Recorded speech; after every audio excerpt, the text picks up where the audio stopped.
So, ayun po yung mga videos na pinanood natin. Alam ko na hindi siya maganda, nakakalungkot, nakakasad, malaman na ganito pala yung nararanasan ng persons with disabilities. Kaya po, ang aking encouragement as a fellow advocate for persons with disabilities and disability inclusion, subukan po talaga natin na ma-ensure o gumawa man tayo ng policy, i-ensure natin na inclusive po siya, lalo na yung pagre-report sa abuse cases, kung paano ma-access ng women with disabilities yung mga services natin, lalo na kung related sa VAUSI. Ganyan.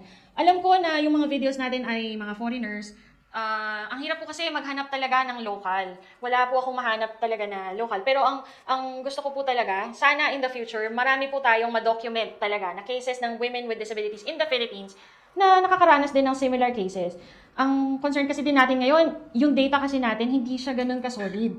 Meron tayong mga underreported or undocumented cases. And I'm really hoping na sa pagtutulong-tulong nating lahat na maiayos yung mga policies, magkakaroon na rin ng mas magandang data collection, lalo na po pagdating sa reporting ng mga ganitong bagay.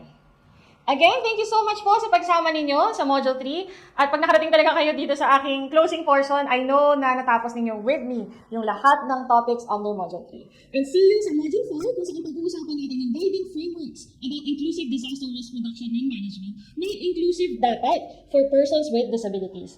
I hope to see you there. See you po sa Module 4!